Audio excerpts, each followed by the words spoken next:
Good morning guys. चलिए जी शुरू करें आज की अपनी क्लास। लास्ट क्लास में हमने किया था हम क्या कर रहे थे, एप्लीकेशंस ऑफ डायमेंशनल एनालिसिस। जो फर्स्ट एप्लीकेशन हमने की थी वो हमने की थी कौन सी, एक सिस्टम ऑफ यूनिट्स को दूसरे सिस्टम ऑफ यूनिट में कन्वर्ट करना, to convert one system of units into another system of units. ठीक है, तो जो आज हम सेकंड एप्लीकेशन करेंगे वो हम करेंगे to check the correctness of a formula. एक फॉर्मूला मेरा करेक्ट है या नहीं है उसे चेक करने का तरीका। ठीक है, ये डिस्कस करने से पहले एक हम छोटी सी चीज डिस्कस करते हैं। क्या, एक बात को मुझे सोच के बताओ नॉर्मल कॉमन सेंस से कि आप अगर मैं यहाँ पे लेता हूं 45 सेकेंड्स, ठीक है, 45 सेकेंड्स में अगर मैं आपको कहूं कि आप मुझे 2 किलोग्राम ऐड करके दिखाओ प्लस 2 किलोग्राम, इन दोनों चीजों को ऐड कर सकते हो आप 45 सेकेंड्स और 2 किलोग्राम को? बताओ कर सकते हो क्या लिखोगे? 47 सेकेंड किलोग्राम। कोई है इस बात की कोई सेंस नहीं है ना? मेरा समझाने का ये है, मतलब जो मैं समझाना चाहता हूं मैं वो ये समझाना चाहता हूं कि एक यूनिट मतलब जो एक फिजिकल क्वांटिटी है वो सेम फिजिकल क्वांटिटी में ही ऐड हो सकती है। आप टाइम को टाइम से ही ऐड कर सकते हो, स्पीड को स्पीड से ही ऐड कर सकते हो, मास को मास से ऐड कर सकते हो। मास में टाइम ऐड नहीं कर सकते, स्पीड में आप इलेक्ट्रिक करंट ऐड नहीं कर सकते। तो मतलब एक फिजिकल क्वांटिटी अपनी से ही ऐड हो सकती है, बाकी दूसरी फिजिकल क्वांटिटी से ऐड नहीं हो सकती। और यही जो मेरा फैक्ट है ये मुझे देता है मेरा प्रिंसिपल ऑफ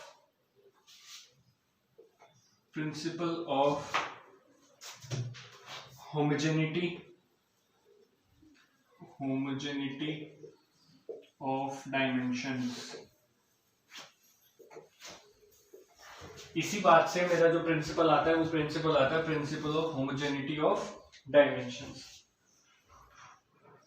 ठीक है, क्या कहता है मेरा principle of homogeneity of dimensions? वो कहता है कि अगर आपके एलएचएस में जो आपके डायमेंशंस होंगे किसी भी फिजिकल क्वांटिटी के, अगर आरएचएस में भी उसके फॉर्मूले के वही डायमेंशंस बनते हैं, इट मींस जो आपका फॉर्मूला है वो फॉर्मूला आपका करेक्ट है, उस फॉर्मूले में आपका कोई भी गड़बड़ नहीं है। ठीक है, समझ में आई ये बात? मैं इसकी एक बार आपको वो बोल देता हूं, इसका स्टेटमेंट,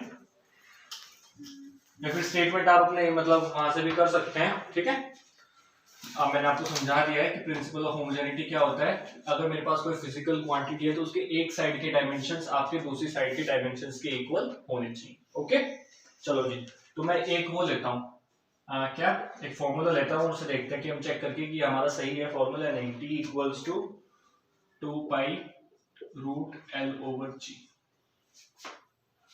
ठीक है, ये मैंने क्या ले लिया, मेरा एक फॉर्मूला है ये मैंने ले लिया। अब मैं इसका डायमेंशंस लिखता हूँ इसके। ठीक है, t क्या है आपका टाइम, तो इसका डायमेंशंस क्या होगा t। ओके, 2 पाई, 2 मेरा क्या है कांस्टेंट, ये कौन सा फिजिकल क्वांटिटी का कौन सा वाला पार्ट है, डायमेंशन लेस कांस्टेंट, इसकी कोई डायमेंशन नहीं है और कांस्टेंट भी। ऐसे ही पाई भी आपका क्या है, डायमेंशन लेस कांस्टेंट है, तो इनका कोई डायमेंशन नहीं होगा। बात बची मेरे पास किसकी, एल की। एल क्या होगा मेरा लेंथ है, तो इसकी डायमेंशन क्या होगी मेरी एल। और जी क्या है मेरा, एक्सीलरेशन ड्यू टू ग्रेविटी, एक तरीका एक्सीलरेशन है, और एक्सीलरेशन का जो मेरा डायमेंशन होता है वो होता है मेरा एल टी माइनस 2। ओके, तो अगर मैं इसे सॉल्व करूं तो एल से तो एल कैंसिल हो गया, मेरे पास जो बचा वो बचा अंडर रूट 1 अपॉन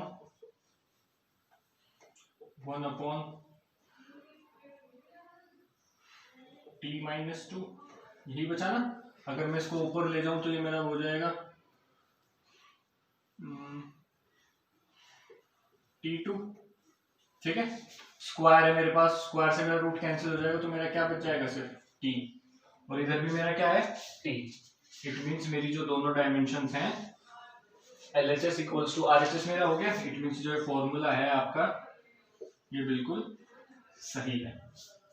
ठीक है जी, एक और क्वेश्चन करते हैं इसी का, या कुछ भी देखो आप खुद भी कर सकते देख सकते हो। जैसे अगर मैं एग्जांपल दूं आपका, हम एग्जांपल ले लेते हैं किसका, फर्स्ट इक्वेशन ऑफ मोशन लेते हैं हम, v equals to u plus A T. ठीक है जी, ये देखते हैं ये हमारा फॉर्मूला बिल्कुल ठीक है या नहीं है। v क्या है मेरी वेलोसिटी, वेलोसिटी के डायमेंशंस लिखो एल टी माइनस वन। ठीक है, यही होता है ना वेलोसिटी के डायमेंशंस। अब इधर वाले डायमेंशंस लिखो, u भी क्या है आपका एक तरह की वेलोसिटी है, तो इसके भी डायमेंशन क्या हो जाएंगे आपके L T minus one plus A क्या है आपका L T minus two, acceleration है ना, और टी। ओके, कोई बात, कोई दिक्कत यहां तक बताओ, कोई दिक्कत है क्या, है ना? हाँ, अब क्या होगा आगे, अब क्या करना है मुझे इसे, अब मुझे सॉल्व करना है। तो ये हो जाएगा मेरा L T minus one equals to L T minus one plus, और ये भी मेरा क्या हो जाएगा, देखो यहाँ पे t की पावर माइनस टू है और यहाँ पे t की पावर क्या है वन, तो प्लस माइनस माइनस, तो ये भी हो जाएगा मेरा L T minus one. Okay, तो मैं देख पा रहा हूँ, और एल टी माइनस वन में और L T minus one, it means मैं आपकी स्पीड को ही स्पीड में ऐड कर रहा हूँ, और ये यहाँ भी मेरा क्या आ रहा है एल टी माइनस वन ही आ रहा है। अब हम अगर वो करेंगे कि यहाँ पे मैं एल टी माइनस वन और एल टी माइनस वन करूंगा तो two L T minus one हो जाएगा, नहीं, मुझे बस डायमेंशंस देखनी है कि मेरी एक जैसी आती है दोनों तरफ या नहीं। अगर मेरी डायमेंशंस दोनों तरफ एक जैसी आती है तो इट मींस मेरा फॉर्मूला सही है। मैंने देखा कि यहाँ भी मेरे पास एल टी माइनस वन है, और यहाँ भी जो मैं दो डायमेंशंस ऐड कर रहा हूँ वो भी एल टी माइनस वन है और वो भी एल टी माइनस वन है। तो अगर मैं सेम डायमेंशन ही ऐड कर सकता हूँ, it means this my formula is correct. Okay, ये था आपका सेकंड एप्लीकेशन डायमेंशंस का, कि मैं किसी भी फॉर्मूले को उसकी एलएचएस और एलएचएस की डायमेंशंस निकाल के ये बता सकता हूँ कि मेरा वो फॉर्मूला सही है या नहीं है। जो थर्ड हमारा केस होता है वो होता है हमें फॉर्मूले का डेरिवेशन करना होता है। ठीक है, हमें बता दिया जाएगा फिजिकल क्वांटिटी की, भाई वो इस इन चीज़ों पे डिपेंड करती है, और फिर उनके हिसाब से हमें उसका फॉर्मूला डेरिवेट करना होता है।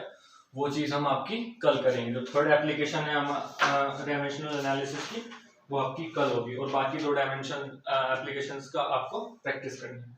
ओके, फिर उसके बाद हम अपने नेक्स्ट टॉपिक पे चलें। ठीक है जी, चलो।